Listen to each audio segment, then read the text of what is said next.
Vetoes are done, and we are jumping into game number 1. And spawning in the bottom left-hand corner of ley lines, we have the red Terran player. Representing the Platinum Heroes, it is Nicoract. And spawning in the top right-hand corner, we have the blue Zerg player, currently teamless, but deserving to be on the team. It is YoungYakov. Here we go. We have our ZvT, we have our Zerg, we have our Terran. If you're in the chat, you know what time it is. Predictions are open. Place your bets on who you think will take the series. Best of luck. Best of luck in the chat. So we are going to be settling into our Zerg versus Terran matchup. Beautiful. Posted the logo and tournament spoilers. Let's go.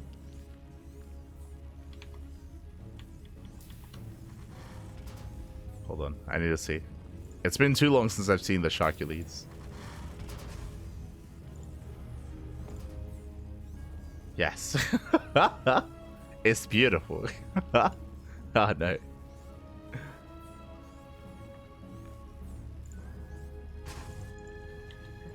We do have the shark in the chat. But now we're going to be settling in. We do have our hatch gas pool. This time standard open out of YoungYakov. Likewise, Nicoract going for what looks to be a Rax expand as well. Nothing too crazy, nothing too wild as we settle into our grand finals. Let's go. So I can be settling in. Nicoract going to be moving out with his SCV scouts. Getting a read on what's going across the map. We'll confirm the timing of the hatchery. And from there, can stick around and try and delay the the third base, or just race back home. So Nicoract just playing it out safely here, will race back.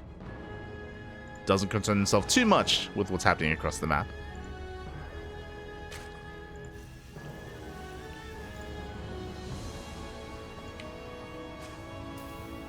Doesn't concern himself too much. From here, we do have Nicoract just getting his CC on location. Likewise, factory here on the high ground. Now, I don't think Nicoract is one to really embrace mech as much. We have seen Nicoract play mech, that is true. We have seen him embrace mech from time to time, but not really something that he relies upon too heavily here. So we'll see where he takes us from this point forward. Most likely into bio.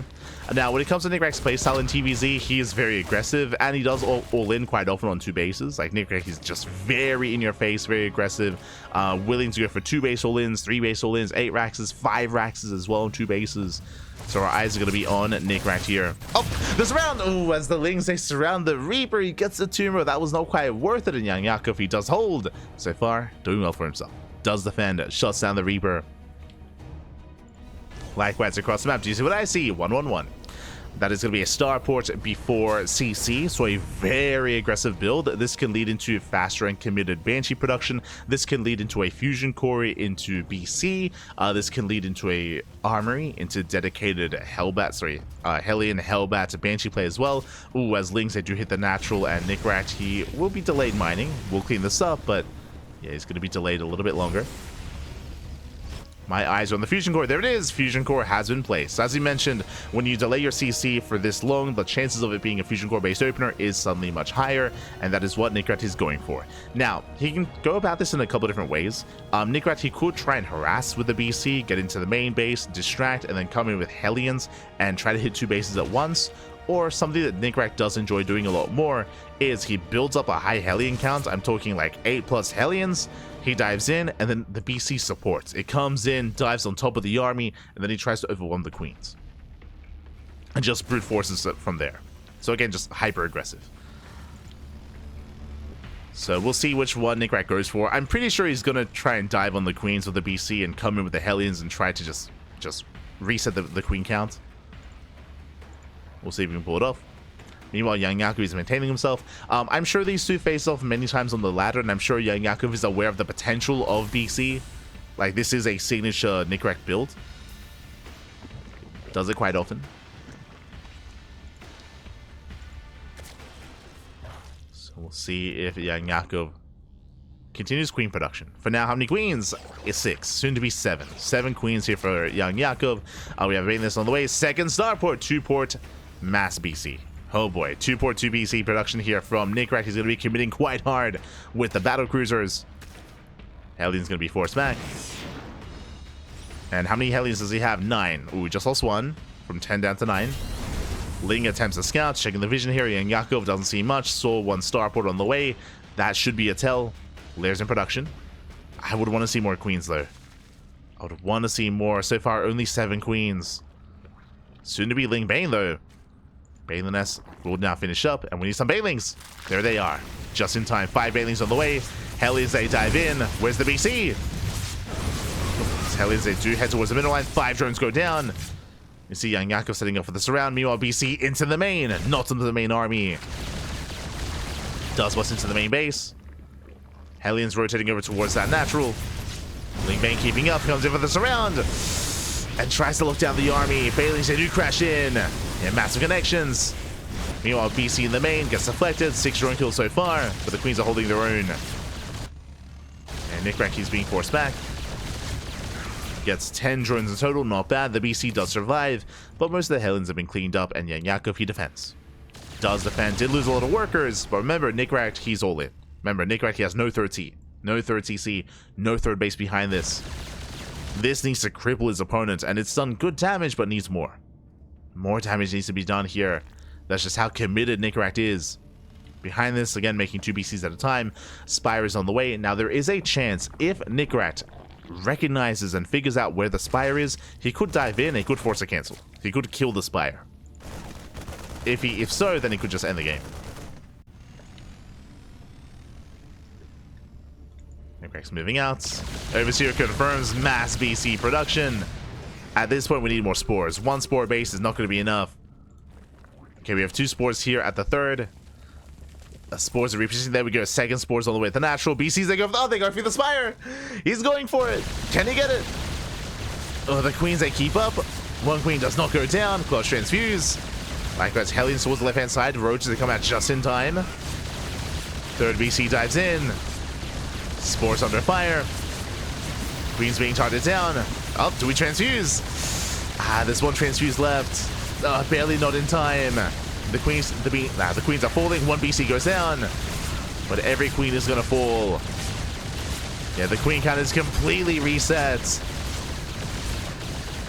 And from here, the BCs, they don't quite go for the Spire. There's already Corruptors on the way, but they're going for the expansion. They're going for the main.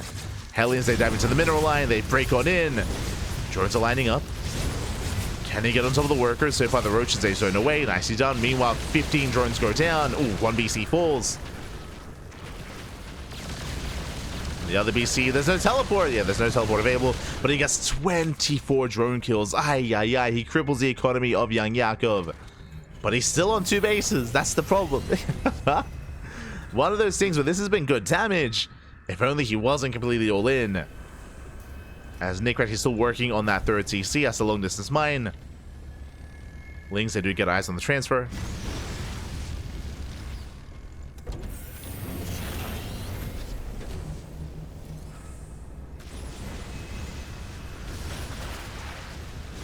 As Corruptors, they do dive into the main.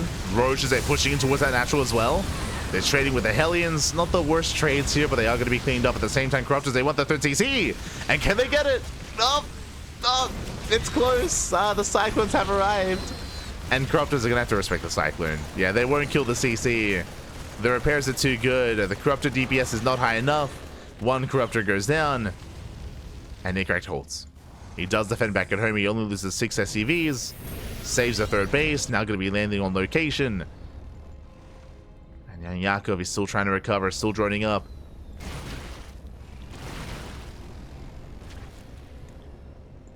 We do see Roach Ravager coming in from behind. He can get on top of those Cyclones. Yeah, 1 Cyclone goes down. There's 1 Cyclone left. Ooh, so it does fall. GG gets called without the Cyclones. Defense cannot happen. And YoungYakov, he takes game number 1. Whew. GG. A very intense game there. Again, Nicoract, he was able to cripple the economy, that is true, but alas, did cost him all of his BCs. Back at home, he was still working towards his Cyclone production. He only had the 2 Cyclones. Without them, the Roaches would overwhelm, and they did. And they did. GG, well played. YoungYakov takes a lead in the series. Whew. does take lead in the series. Now we're getting into game number 2. Let's go. Let us go.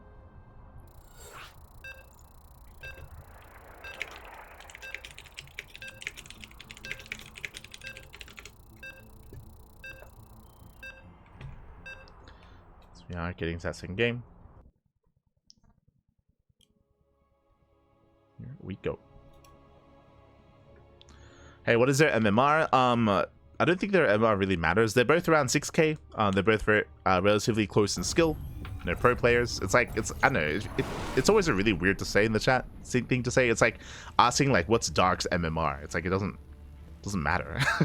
Like it's not really a number that holds much value, I feel.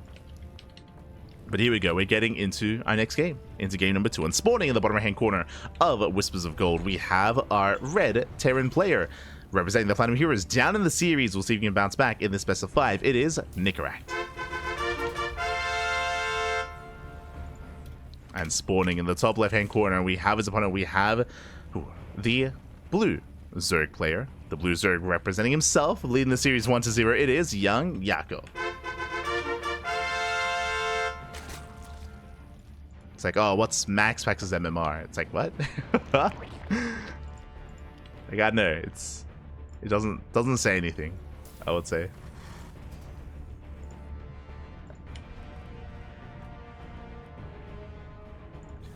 So now we are going to be settling in.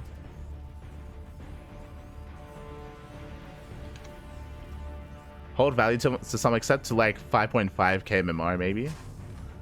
I would agree.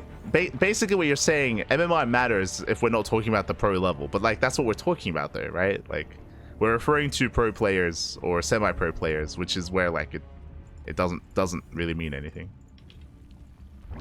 Which is why it's like a weird thing to ask or weird thing to say, I feel.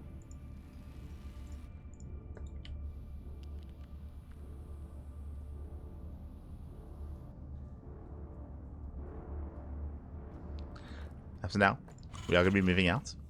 Do have our Rex expand here by Nicoract. Likewise, back at home, YoungYakov going hatch gas pool, standard opener. So we are settling in. Physically, MMR 7k. True. Let's go.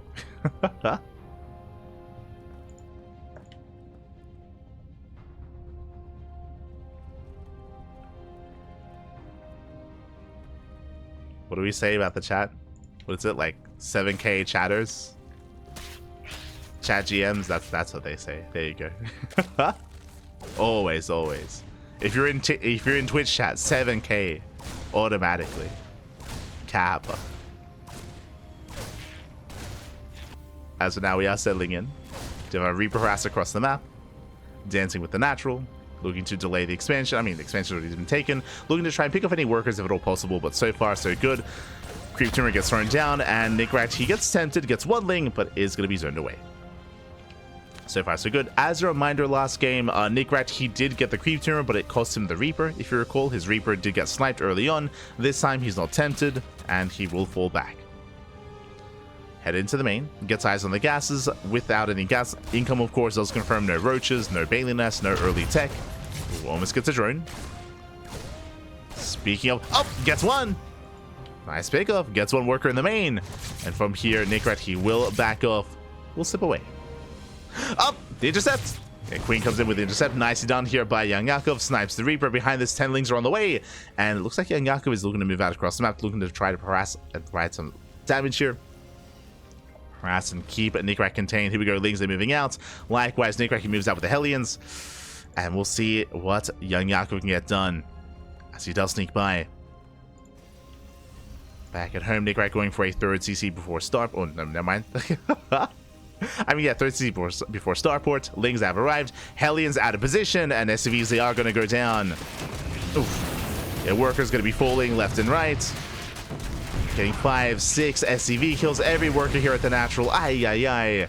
YoungYakov snowballing out control, and Nicoract can't really do much from here. Not like this. Again, he didn't see the Ling move out. A big reason why he didn't see the Ling move out as well is the Reaper. If you remember, the Reaper did get sniped by the Queens. With the Reaper going down, that meant no vision. No vision, no scouting information. If it had survived, then he would have spotted at least something moving out. Hellion gets surrounded. And with that, YoungYakov is looking very comfortable back at home. He's saturating his bases, droning up, baiting us first before the lair. Very safe follow-up here out of YoungYakov. This means that if Nicoract responds with something like a Hellbat all-in or Hellbat push, then, I mean, we'd be ready for it. Bailings will be prepared. And Nicoract, he's not really set up for an aggressive follow-up. He has a third CC. Now, thankfully, because of the third base, he can recover economically. He can make 3 SCVs at a time, but that was still a lot of damage. A lot of damage early on, and Nicoract, he has a lot of recovering to do. How do you bounce back in this kind of game state? The Cloak Banshees. There's a lot of pressure here on these Banshees. Oh, I said Cloak Banshees, regular Banshees. Cloak was not researched. There is no Cloak here for Nicoract. But these Banshees that have potential, they can get across the map, they can get a couple of worker kills, they can maybe get some Queen kills as well. There's a lot of pressure here on these Banshees. Likewise, the Hellions have potential. If the Queens get distracted, Hellions, they can bust into a mineral line. And we have seen Hellions just roast up a mineral line more than once in the past. So there is potential for damage, but, I mean, there's pressure here on Nicoract. He has to get something done. Speaking of, Banshees are moving out. So it does move out with 2 Banshees towards the main. Likewise, YoungYakov getting into his own lair timing, his own double Evo chamber as well. Banshees, they do get eyes on the 4th. They can try to force a cancel. They can and they will. So nice pickup. They cancel the 4th base, they get a drone kill. This is nice damage, but we still need more. They rotate in towards the main. Likewise, Hellions towards the right-hand side. Ooh, Lings are in position. Yeah, YoungYakov, he is ready, and the Hellions, they respect it, they back off. Yeah, Nicoract, he did get eyes on the expansion. He's aware of the 4th. He does pull back. Lings are being active. And Nicoract is going to be building up on 2 bases.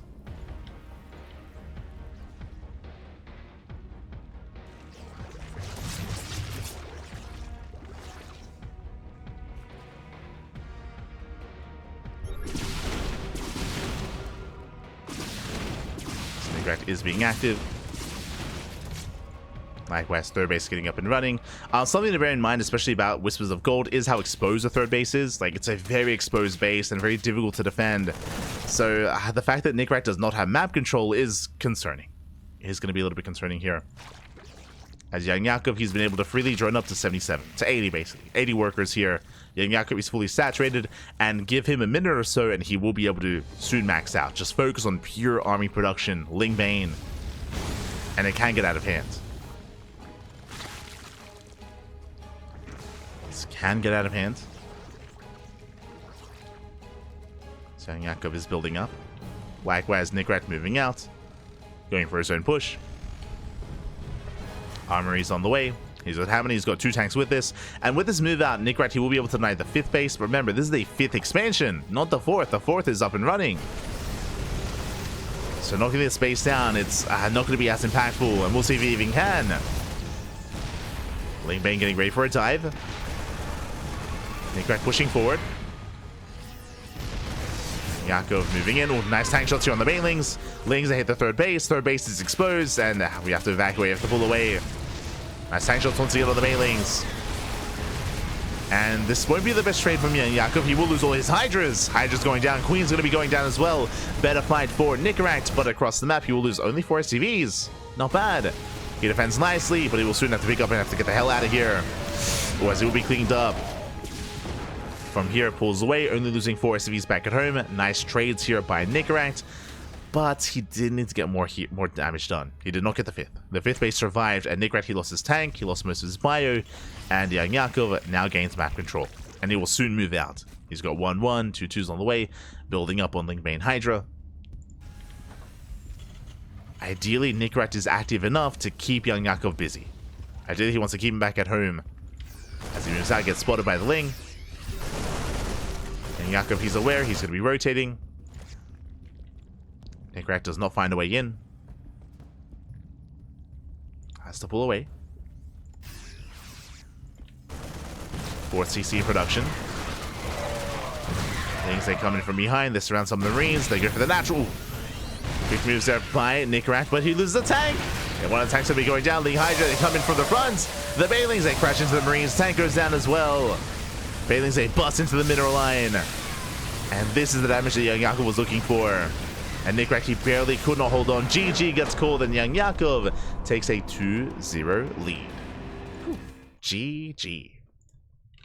GG, well played. A really rough start for Nicoract. Unfortunately, after losing that Reaper, we did mention it, he had no vision on the map. He did take a chance. I mean, that's the other flip side is. The other flip side here is that Nicoract, he moved out with the first 2 Hellions. Because he moved out, he had nothing at home to defend. He had nothing back at home. And if you remember, that was 11 SCVs. 11 SCVs going down at the start of the game. That early on, that is borderline game ending. That is borderline game ending damage. In that kind of game state, that early on is brutal. And unfortunately, Nicoract, he couldn't quite recover from there. He was able to get some damage, like denying expansions. He was able to take a nice fight afterwards as well.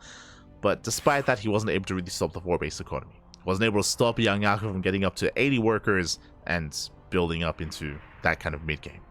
So GG, well played. With that, YoungYakov does take a 2-0 lead, and now we are getting into game number 3. And we'll see how this story ends. See how this story ends here. Does YoungYakov get the 3-0, or does Nicoract bounce back? And again, we have casted Nicoract pop off time and time again. For those that are curious, it was it was last week, right? It was only last week that we casted Nicoract versus Hero, for example, and Nicoract did force Hero to the ace match as well. That is a different matchup. I do think that Nicoract's best matchup is TVP, 100%. But even here against other Zerg players, we've seen Nicoract pop off from time to time, and I want to believe he can take it here to his opponent, but the pressure is on.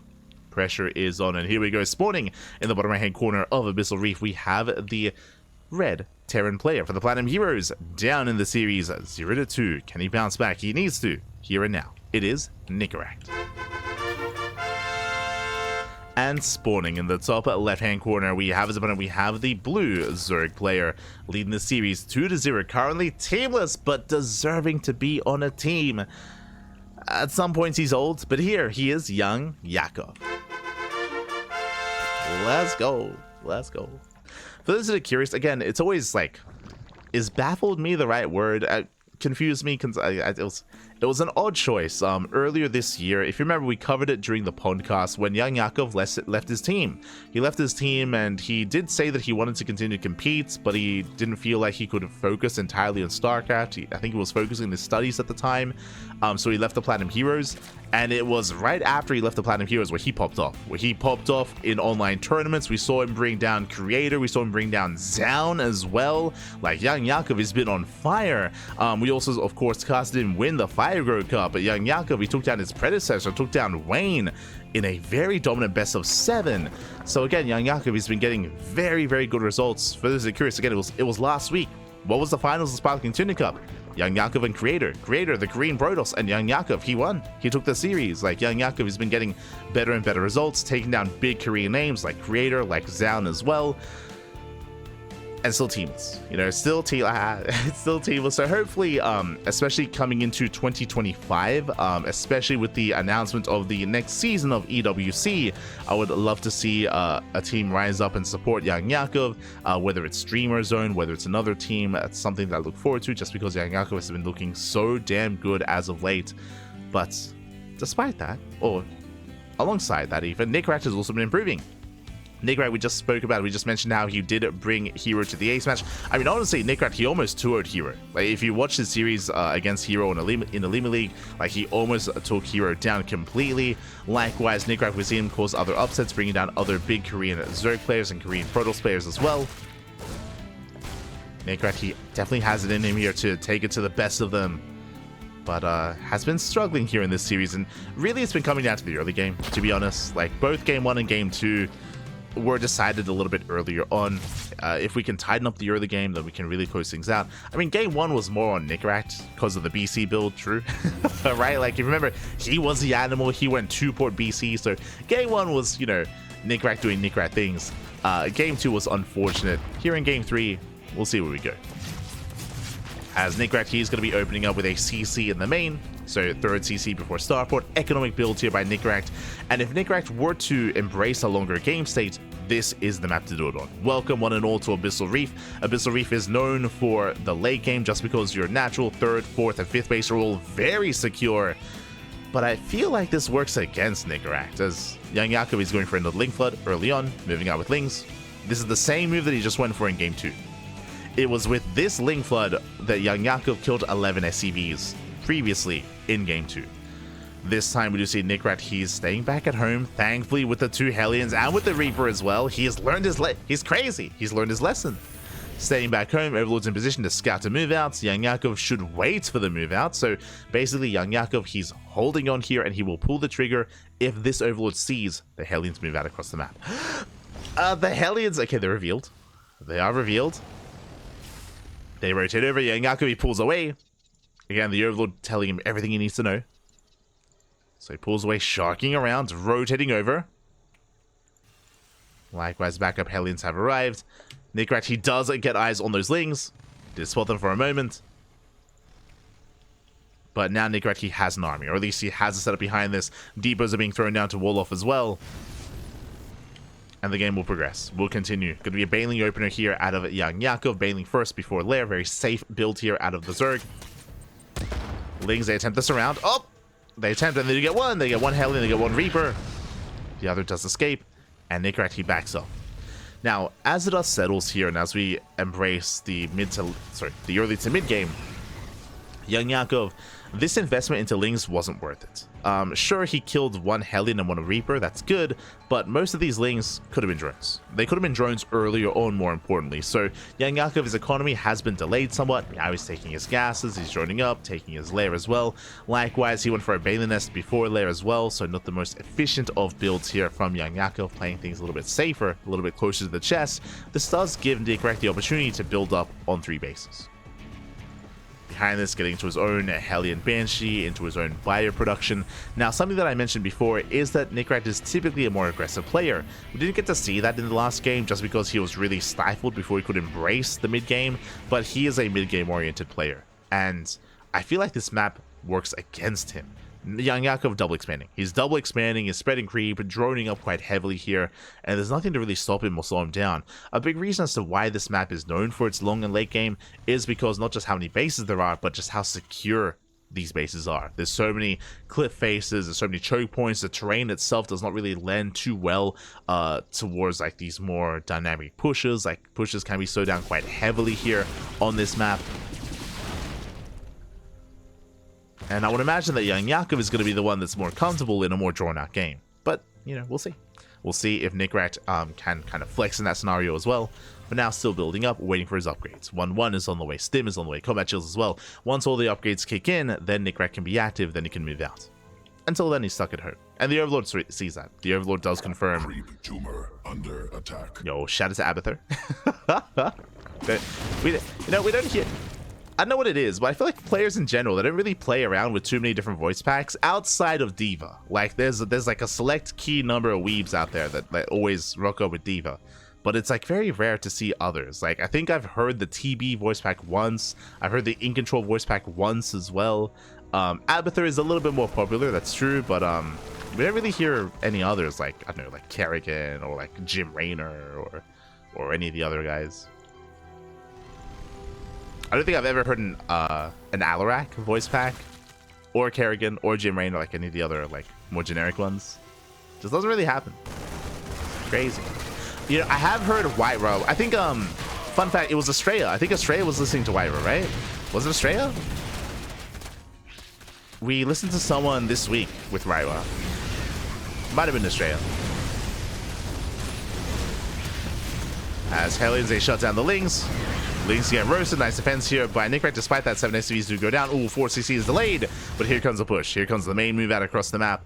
Someone that we do hear, though, is Castor Park. Even amongst non-Koreans, we do hear some Castor Park. But it might just be Migs.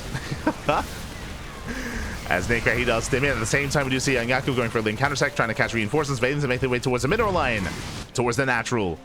And Nicoract does react in time. The Bailings, they are whittling in. Likewise, main army gaining ground. Oh. And not quite paying attention. Nicoract, he was distracted. Bailings, they crash in. They shut down the bio. They shut down the tanks. Nicoract, his attention pulled apart as he was distracted, lost his entire main army. And with that, YoungYakov is snowballing out of control. Nicoract racing on back. Just a brutal moment, a brutal engagement. Now, economically, worker-wise, he's holding his own. 70 SCVs to 79 drones. If you factor in mules, I would give the edge to Nicoract, but he lost momentum. He lost his army, so he's stuck at home, which means YoungYakov can drone, spread creep, take bases, and tech. Speaking of tech, Hive. Hive is on the way.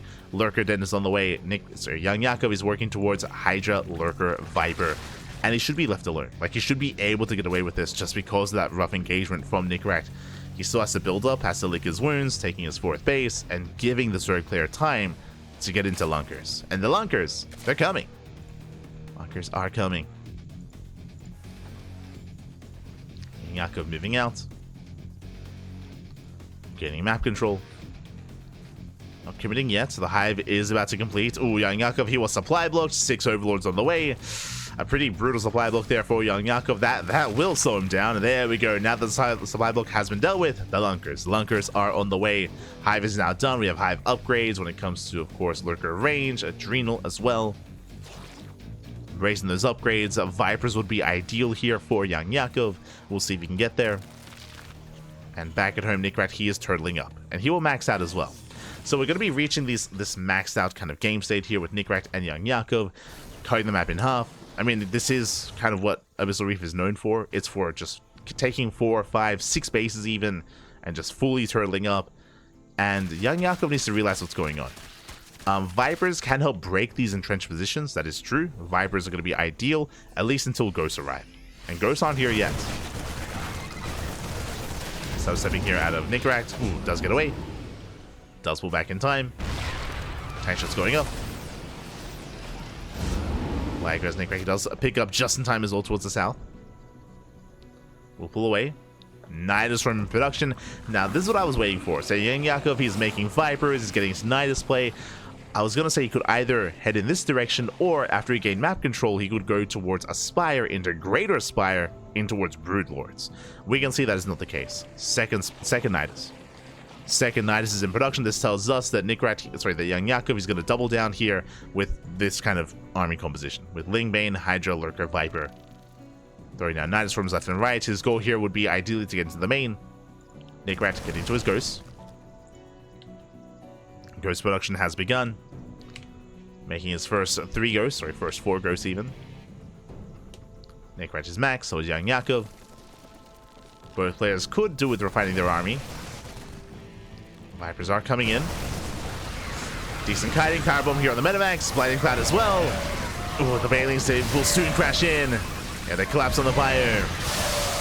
And they do bring down most of the Marines, but they trade only against the Bio army. Bear that in mind. So trading Lingbane for Marine. Behind this, more tanks are on the way, more Ghosts as well. Nicoract building up with a more high-tech composition. I just sword towards the north.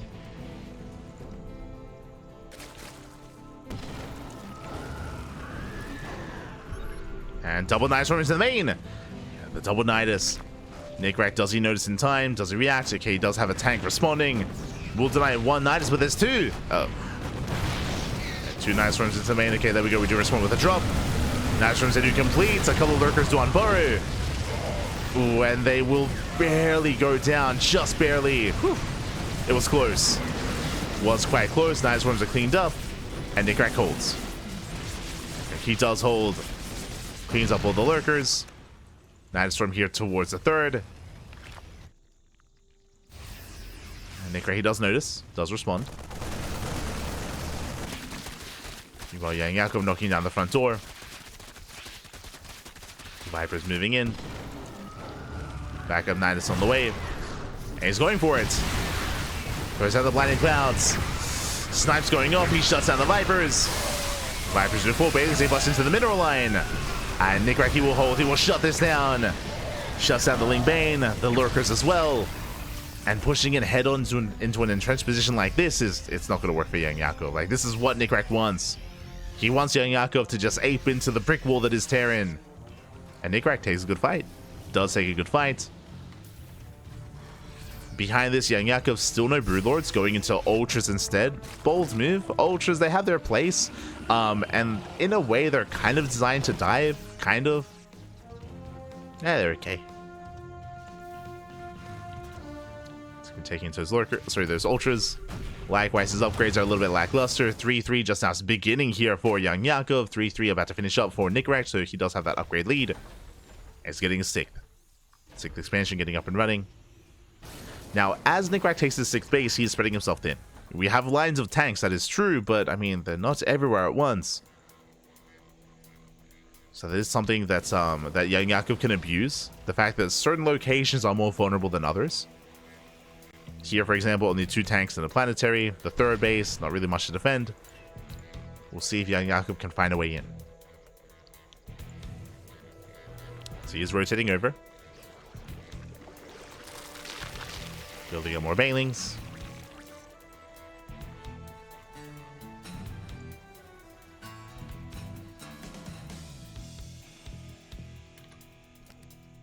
He will soon commit.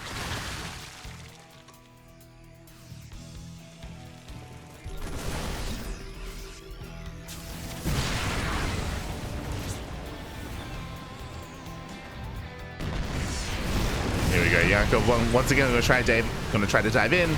Gets one blinding cloud. It's a blinding cloud here on some of those tanks. More blinding clouds on the way. Does cover most of the tanks. But he's running out of steam, running out of lane bane. Does take down the expansion. Takes out most of the tanks, but Nicoract will hold. He will hold on. The Ghosts, they hold their own. CC was saved, was lifted. They can re-expand. Only 3 SCVs going down. So barely a dent here in that economy. A lower SCV count is fine here for Nicoract. He's going to be relying more heavily on mules. But Nicoract did lose most of his tanks. Looking at the trades here, it was 6 tanks. Oof, 6 tanks going down alongside 9 Ghosts. And that is what he has to replace. Getting into Blue Flame, getting to advanced servers as well. So ideally, what you want in the late game in this matchup is Mech Ghost. Like, it isn't Biotank Ghost, it's going to be Mech Ghost here, ideally, for Nicoract. But this area here is wide open. Is easier to engage into. And YoungYakov rotating over towards the right-hand side.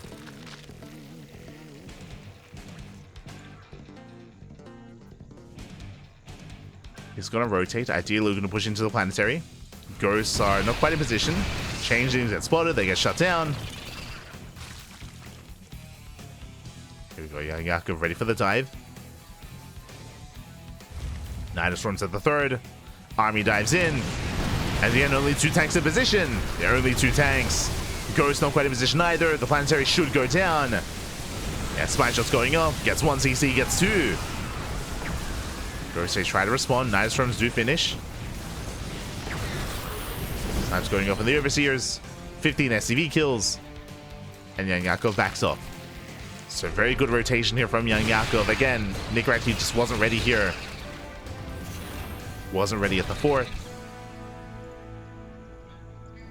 Is trying to reposition, and he does have a decent tank line behind this, but only 3 tanks. Soon to be 4. So 4 tanks behind this. CC attempts to land. YoungYakov dives in once again. Oh, gets a fungal. Does get a fungal up.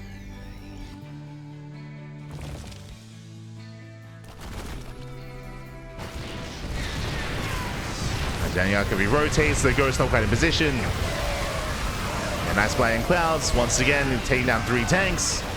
Oh, the snipes! Oh my god, very nice flanking snipes here out of Nicoract. Not bad. Takes down the Vipers. Maintains his Ghost count. Like, the Ghost count is looking very healthy here for Nicoract. What isn't, though, is the tank count. That was another 3 tanks going down. Again, I do think Nicoract has to reposition. There we go. He does rotate over towards the north. Does need to spread out those tanks. YoungYakov rotating towards the south. Here we do have some tanks in position, but the Ghost not. They hit towards the north. Here comes YoungYakov. And the planetary. Going for the planetary. Collapses in. And he should bring it down. Ooh, and this time with the SCVs. This time with the mineral line. Nice snipe. Oh my god, nothing too close. The Ghosts are a little bit too close. A lot of Ghosts go down. That was a brutal trade. Ay, ay, ay. YoungYakov backs off, but again, he has plenty of bases, has plenty of an economy. That makes sense. Looking at the trades here, that was 3 Ghosts going down. he goes for 6 lurkers. And YoungYakov, you can just do it again. This time with ultras. Let's go. This time with ultras. No, the tanks, no! Does catch 3 tanks on their own. Ay, ay, ay. Tanks go down. And Nicoract, he just can't keep up. He just cannot keep up. I should say he's just having a hard time keeping up here. Lack of sensor towers, lack of vision. It's in this kind of game state where it's paramount that you have extra orbitals to be able to scan. You need to be able to scan to get eyes on the rotations, so instead of responding and reacting to the movements, you're already there ahead of time.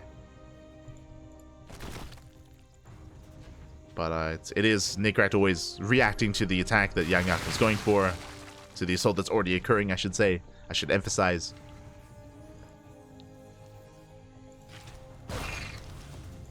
As it does feel like Nicoract, he's always quite not in position. Well, not quite in position. Without more ultras, let's go. Show us the fungals.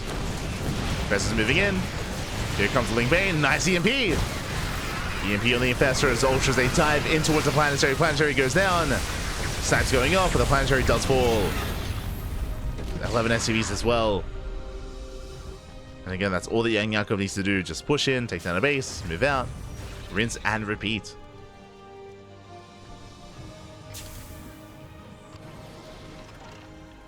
Oh, no, the scan. He wanted the fungal. Professor goes down. YoungYakov rotating. Scan does for the rotation. Nicoract, likewise keeping up. Does move to the south. Main rolling in. Lings, they do get into the mineral line. 10 SCVs go down.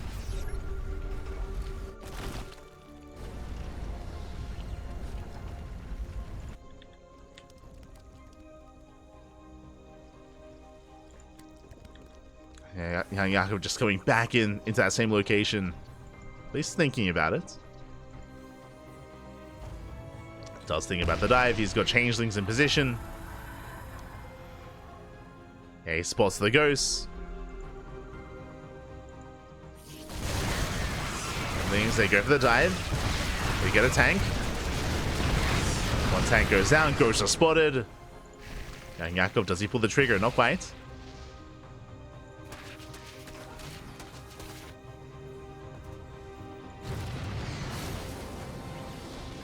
Nicoract is maxing out. Now, ideally, what Nicoract is hoping for is just a really bad fight from YoungYakov. If he moves in, if the ghosts are ready, and if the snipes pop off, YoungYakov, this army can melt. It can melt to the ghost-based army of Nicoract, and then Nicoract can counterattack. He can take down like 1 or 2 bases, and then expand and gain map control. That's really what Nicoract is waiting for. Is that one good fight for the Terran. Double Nidus into the main. Ultras diving in. Lurkers are in the Nidus Worms.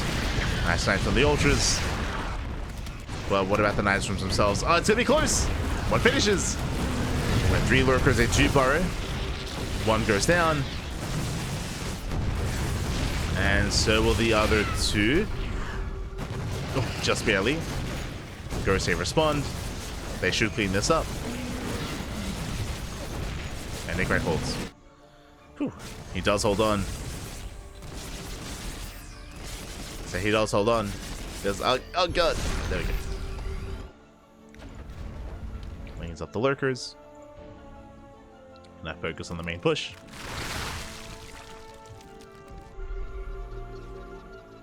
He's scanning, spots more expansions, spots more bases. Yeah, YoungYakov, he's got quite a bank that he's working with. That can definitely, he can now afford to remax 2 or 3 times. At least 3 times. Depending on the army, of course. Double Nidus into the main. YoungYakov, he is denied though. Snipes going up on the ultras.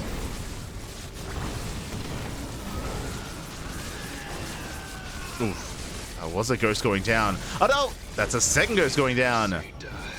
2 ghosts falling. Nidus Worms, they finished in the main base. And YoungYakov, he finally butts into the main with a mass lurker army. This is what he wanted. This is what he's been waiting for.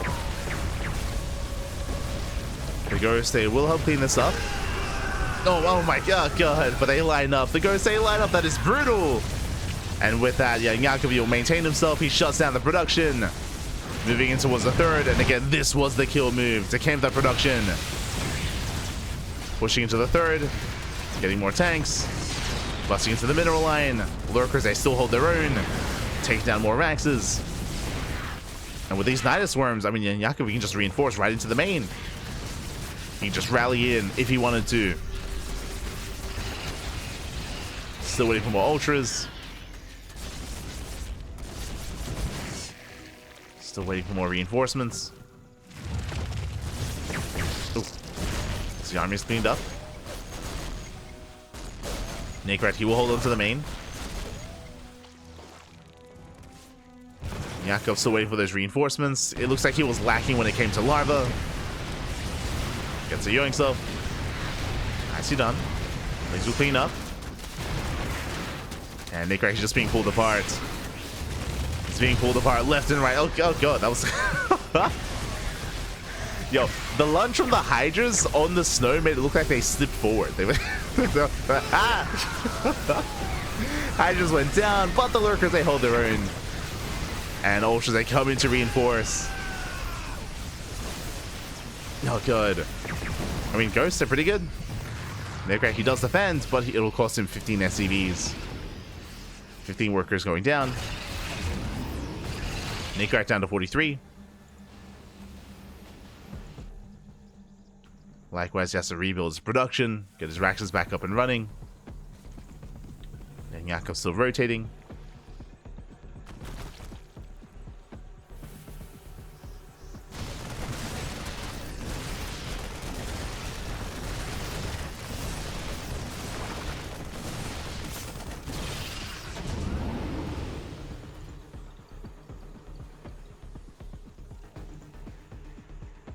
Here, YoungYakov still just trying to find a way in, and again, every little bit of damage does stack up here. It all stacks up back. Jesus, that's a lot of ghosts. Speaking of, nice snipes. Takes down 3 of the Lurkers. Takes down 4. And YoungYakov coming in. The ghosts are trapped. He wants the Lurkers. Sorry, I meant to say the ghosts. He wants the ghosts. He wants them. The Bailings, massive connections. Yeah, there's no way out for these ghosts. They are cornered. And most of them go down. Ay, brutal connections. He wanted the ghosts back. How many did he get? 13. 13 ghosts going down. Ay. I mean, that was the heart of the army here for Nicoract. That was the only thing keeping him in this game, was his ghost count. And again, he lost 13. Down to how many? Down to 7. Yeah, 20 ghosts. Crazy. Expansion is denied. Nicoract taking the northern expansion instead.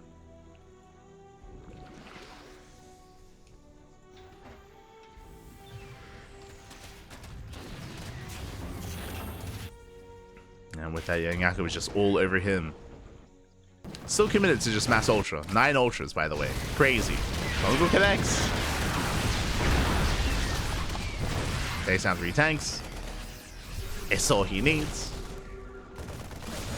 5 more ultras on the way. Oh, the flanking Bungle! Oh my god, let's go! Bungle does connect. Takes out most of the ghosts. Oh god, the snipes are still brutal though.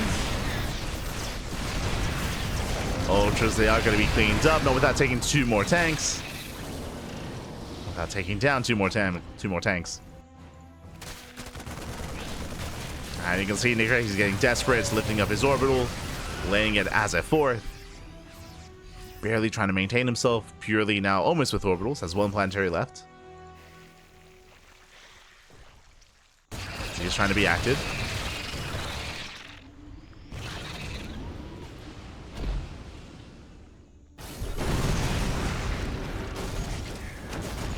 And this is going to be the Hail Mary play here for Nicoract. I mean, he knows that he's just lost far too much at this point. He's just sending everything across the map. He's sending it back. One way or another, the game is going to end. Either this push works or it doesn't. And here we go. The army collapses in. Massive lightning clouds. GG gets called. And YoungYakov will take the series 3-0, becoming this week's Sparkling Tuna Cup champion. GG. GG, well played. Congratulations, YoungYakov. Back to back, by the way. Last week he took down Creator in the finals. This week takes down Nicoract. GG, well played. Congratulations. Does take the series and is our champion. GG, well played.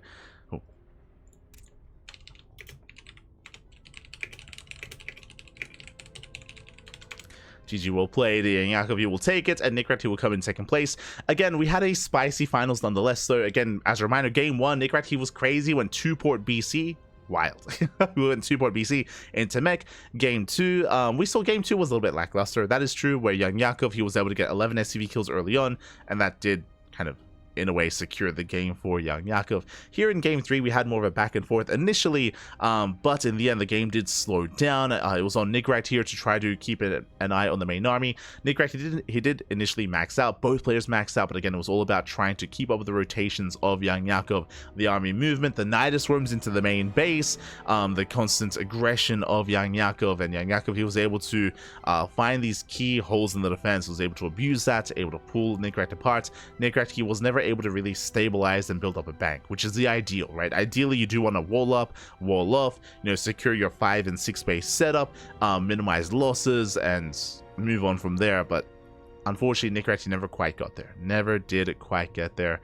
There were definitely some key moments for YoungYakov as well. I want to say one of the biggest ones was the Nidus worms into the main. The double Nidus into the main was a brutal moment, where he was able to trade very well. I want to say he killed like 8 ghosts in that trade.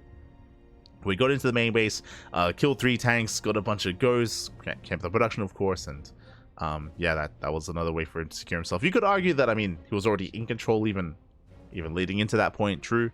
But yeah, regardless, GG. GG, well played. YoungYakov, he does take it. Back-to-back champion. Well done. Very well done here. But of course, we are missing some of our regulars. We're missing a lot of our regular Protoss players like Geralt, like Christiana, the Polish Protoss Pulse, not quite here in full force. Eva, Nightmare, Creator, Trap. Regardless, though, in their absence, YoungYakov does rise up. GG. GG, well played. As a reminder, this tournament is usually over the weekends. It's usually on Sundays, but we have moved it from Sunday to Wednesday just because of Masters Coliseum. Masters Coliseum is going to be over the weekend for the next 2 months, so we are going to be busy covering Masters Coliseum over the weekend, and we had a choice to make. Either we just don't run our tournaments until Masters Coliseum ends, or we reschedule into the week. And I know that during the week, it's not the best time for our players. I'm aware of that. I'm aware. Just because, of course, studies and as well as other commitments are usually taking place during the week.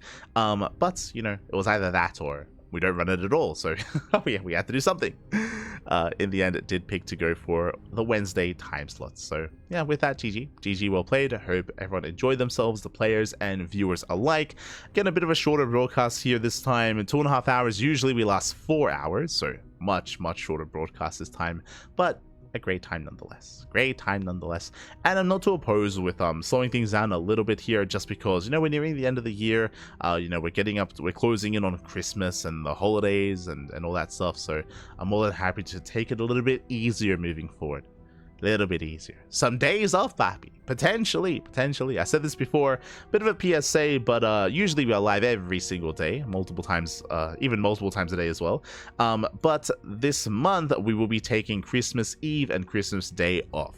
So we're going to be taking 2 days off there, just as a PSA. We might still have a broadcast. I'm very tempted, by the way, to just cast the tournament ahead of time and then just stream it.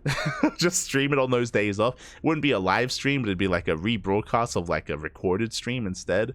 I'm very tempted just to keep things going, but we'll see. It depends on how much energy I have. What I'm referring to specifically, I still have the replays of Home Story Cup. For those who don't know, we were the B stream. We were the official B stream of Home Story Cup. But if you remember, during the group stage of Home Story Cup, there were matches that we casted live, there were matches that the mainstream casted live, but there were matches that were not casted, period.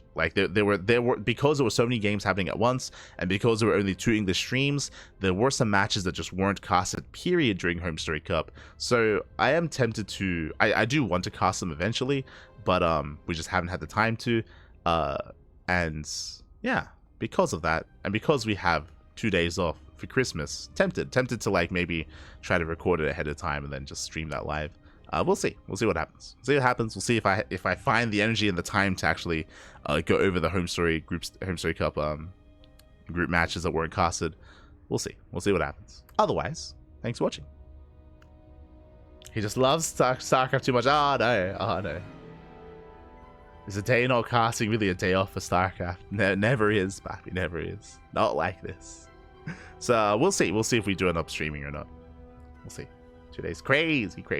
If you remember, I looked it up. I did check our calendar, and the last time we had 4 days off in a row was February of 2023. Over a year ago. Fun fact for those who don't know, it was IM Katowice. During IM Katowice of last year, that's when we had like a 4-day period where we didn't cast because we were just watching IM. It was like, I think it was like the last 2 days of IM Katowice and like the next 2 days after or something. So that was the last time we had some days off from casting. Yeah, we'll see what happens. We'll see what happens. Otherwise, thank you so much for watching. Thanks so much for tuning in. We do appreciate it. If you want to support this tournament series and support the Cranky Ducklings, you can do so via Patreon, !Patreon in the chat. You will get a link to our Patreon page. You can see that we currently make 303 USD a month. We did get a new patron, I think it was yesterday, maybe the day before. So much love. Thank you so much to our new patrons that have been joining us. We have almost reached our goal to boost the prize pool for our tournaments. Again, our Patreon, all the money on Patreon goes towards our tournaments, goes towards Sparkling Tuna Cup, Sea Duckling Open, and Master Swan Open as well. So thank you so much for all the patrons that have been joining us over the past couple of months, especially that have been joining us for the first time. Hope you enjoy the content, hope you enjoy the casting, hope you enjoy the StarCraft. And eventually, when it comes to further goals, that would be to pay out more players. Currently, only top 2 get paid out alongside the random raffle. Eventually, would love to pay out top 4. Eventually, would love to pay out top 4 players. But regardless, thank you. Thank you for the support that we get on Patreon. Do appreciate it. Otherwise, you can follow us on all the social medias: Twitter, Facebook, Instagram, YouTube, and Discord. All things Cranky Ducklings. If you want to help support us, you can do so. We do post whenever we go live. Again, a bit of a shorter broadcast here today. Thanks for streaming. You're welcome. You're welcome. See, I stand in the chat. Aphrodite, BBQ as well. Thank you. Inner War. So I'm just catching up. Super good game from YoungYakov. Yeah, YoungYakov. Look, he's looking good. Looking good recently. He's on fire, Pap. He's on fire. Good.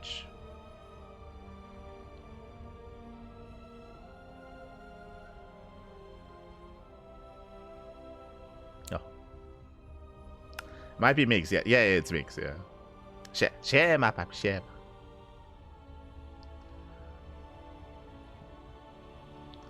But with that, not even 3 hours. True, not even, Pappy, not even.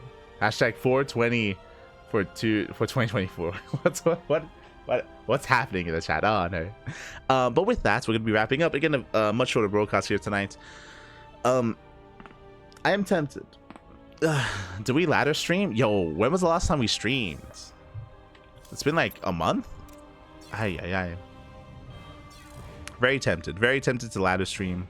It might be a bit of a short one as well, but I just haven't had the time. Just been focusing on editing VODs and scheduling and uploading and everything. Has been quite busy here. Let's have a look. Last time we streamed was 13 days ago. Okay. Almost 2 weeks. So you know what? We'll have a cheeky ladder session. If you want to tune in, if you want to stick around, I'm gonna be laddering for the first time in 2 weeks. I'm gonna be very rusty, but I'm gonna go get some snacks. I'm gonna go rehydrate, and we'll be jumping into the ladder. And we'll see how the new patch is gonna treat us. It's gonna be amazing.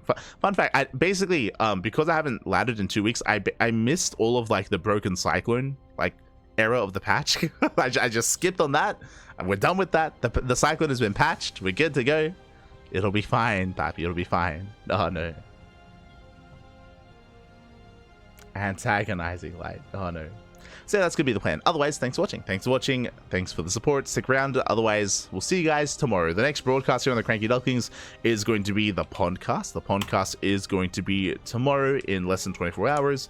So tune into that if you want to be notified. If you want to catch up on all the news of the week of StarCraft, we got you covered with the podcast. Otherwise, we'll see you next time. We'll see you when we see you. Hasta luego. Ciao, papi, ciao. Hasta luego.